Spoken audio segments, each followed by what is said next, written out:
Grade pay को लेकर HRTC के परिचालक में रोष है। इसे लेकर एचआरटीसी कंडक्टर यूनियन द्वारा शिमला में गेट मीटिंग कर ओल्ड बस स्टैंड में रैली निकाली गई और इसी के साथ 22 जुलाई तक क्रमिक अनशन पर जाने का फैसला लिया गया। एचआरटीसी परिचालकों ने कहा है कि यदि सरकार वार्ता के लिए नहीं बुलाती है तो 22 जुलाई के बाद प्रदेश में उग्र आंदोलन शुरू किया जाएगा।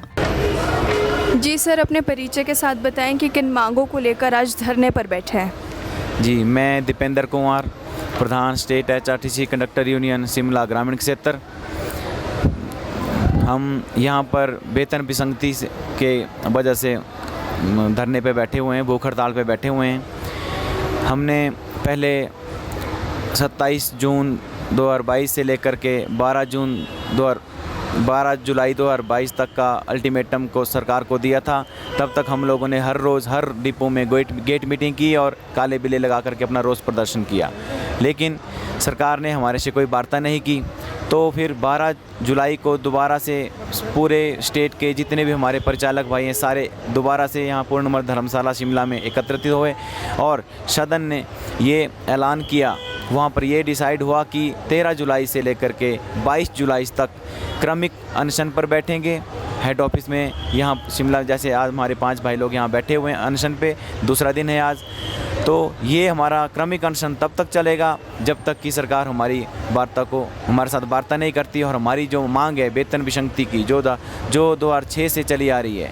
2006 तक हम लोग क्लर्क के बराबर का हमारा जो वेतनमान था वो क्लर्क के बराबर था, परंतु 2006 में जब स्केल रिवाइज हुआ जो 2012 में मिला तो इन्होंने हमारे को क्लर्क से नीचे धकेल दिया और हमारे साथ की जो और कैटेगरियाँ थी 6 कैटेगरी जिसमें पटवारी आते हैं, ग्राम सेवक आते थे, हमारे फॉरेस्ट गार्ड हैं, कांस्टेबल हैं, उन लोगों को इन्होंने उनके क्लर्कों के बराबर ही रखा, उनके बराबर कर दिया, परंतु इन्होंने हमारे को नीचे धकेल दिया और हमारे को इन्होंने सिर्फ 2400 ग्रेड पे दिया।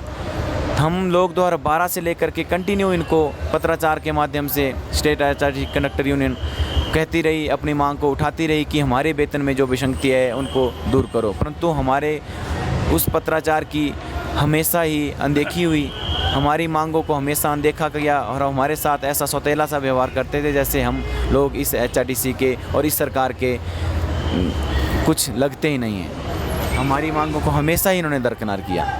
अब लगातार दूसरा दिन आज भूख हड़ताल का जारी है, लेकिन मैं आपसे ये जानना चाहूँगी कि कोई अधिकारी यहाँ पर आया है अभी आपसे बात करने के लिए? जी नहीं, अभी तक हमारे साथ किसी ने भी कोई बातचीत नहीं की है। हमारा आज भूख हड़ताल का दूसरा दिन है, लेकिन अभी तक हमें कोई भी ऐसा हमारे साथ किसी ने भी, ना ही तो प्रशासन की तरफ से और ना प्रबंधन की तरफ से और ना ही सरकार की तरफ से अभी तक कोई भी बातचीत करने के लिए नहीं आया है। यदि आपकी मांगें नहीं मानी जाती है तो अगला कदम क्या रहने वाला है? 22 तारीख तक हमारी क्रमिक भूख हड़ताल है। अगर 22 तारीख तक हमारे साथ किसी ने भी कोई बातचीत नहीं की और अगर हमारे इस हेजिटेशन पे, इस प्रोटेस्ट पे अगर हमारा जो वेतन विसंगति है उसको दूर नहीं किया गया, तब 22 तारीख को दोबारा से पूरे हमारे हिमाचल के परिचालक भाई यहाँ शिमला में एकत्रित होंगे और उसमें एक ऐसा बड़ा फैसला लिया जा सकता है जिस पे सरकार को बाद में पछताना भी पड़ सकता है। इसलिए हमारी सरकार से विनती है कि 22 तारीख से पहले जल्द से जल्द हमारे वेतन विसंगति को दूर करके हमारी मांग को पूरा करें। आज कैबिनेट मीटिंग भी है, तो क्या उम्मीद जता रहे हैं कि आपकी मांगें वहाँ पर पूरी की जाएगी? हमें आशा तो है वैसे कि आज कैबिनेट की मीटिंग है, शायद हमारा जो मांग है, हमारी मांग जो है उस पर अगर आज मोहर लग जाती है तो हम सरकार के धन्यवादी होंगे। कंडक्टर्स यूनियन के प्रधान दीपेंद्र शर्मा ने कहा कि उन्होंने सरकार के खिलाफ काले बिल्ले लगाकर रोष भी प्रकट किया था, लेकिन इसके बावजूद सरकार की ओर से वार्ता को लेकर कोई भी पहल नहीं की गई। इस कारण वो क्रमिक अनशन पर बैठे हुए हैं। शिमला ग्रामीण क्षेत्र के उप प्रधान चमन लाल ने कहा कि उन्हें जल्द से जल्द वार्ता के लिए बुलाया जाए जिससे उनकी समस्या दूर हो सके। सबसे पहले तो मैं यहाँ पर आए हुए अपने मीडियाओं का बहुत बहुत धन्यवाद करता हूँ जो हमारी बात सरकार तक पहुँचा रहे हैं और सरकार को ये दुरुस्त करना चाहता हूँ कि हमारी मांगों को जल्द से जल्द पूरा किया जाए। इससे हम आगे 5 साल आगे जाने थे वो 5 साल पीछे हट रहे हैं और हमारा घर का खर्चा चलाना बहुत मुश्किल हो रहा है। तो हमारी सरकार से बस यही मांग है कि हमें जल्दी से जल्दी वार्ता के लिए बुलाया जाए और जो हमारा ये धरना प्रदर्शन है इसको अंतिम राह दी जाए, जिससे मेरे प्रचालक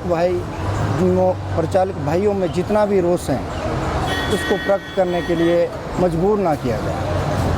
सर, पहले कितना वेतन दिया जा रहा था और अब कितना वेतन दिया जा रहा है, और HRTC में कब से तैनात है? जी, मेरे को HRTC में लगभग 8 साल, जिसमें जो हमारा 5 साल का पीरियड कॉन्ट्रैक्ट टाइम में था, उसमें भी हमारी अनदेखी की गई सरकार द्वारा। 4000 प्लस आधा % अनदर स्टेट में हमारे को वेतन दिया जाता था। जैसे ही हम रेगुलर हुए तो हमारे को टोटल मिला के 22,201 रुपये तनख्वाह मिलती थी। तो ये जब छठा वेतन आयोग हमारे लगना था तो इसमें हम लगभग 35-36 हज़ार के करीब पहुंच जाने थे। तो ये सरकार ने नहीं दिया, जो हमारा ग्रेड पे था उसको कम कर दिया गया, जिस वजह से हमारे को इसमें ज़्यादा से ज़्यादा 4,000 का फ़र्क भी नहीं आ रहा है। उस वजह से हमारे को वित्तीय लाभ नहीं हो रहा है, कोई भी वित्तीय लाभ नहीं हो रहा है। और अगर हम अपने बच्चों को एक अच्छी शिक्षा देना चाहें तो हम नहीं दे सकते। कल को हमने कोई भी उनको अच्छी ट्रेनिंग करानी है तो हमारे पास इसके लिए कोई भी बजट नहीं बचेगा। इसलिए मेरी सरकार से यही गुजारिश है कि आप हमारी मांगों को जल्दी से जल्दी पूरा करें और मेरे सारे प्रचालक वर्ग को इस दुविधा से दूर करें। पंजाब केसरी टीवी के लिए शिमला से योगराज शर्मा की रिपोर्ट। हमसे जुड़े रहने के लिए हमारे YouTube चैनल को सब्सक्राइब करें और नई वीडियो की नोटिफिकेशन के लिए बेल आइकॉन को दबाएं। अगर आप ये वीडियो Facebook पर देख रहे हैं तो लाइक जरूर करें और ज्यादा से ज्यादा शेयर करें। इसी तरह के और भी अपडेट्स के लिए फॉलो करें हमारा Instagram पेज himachal.kesri।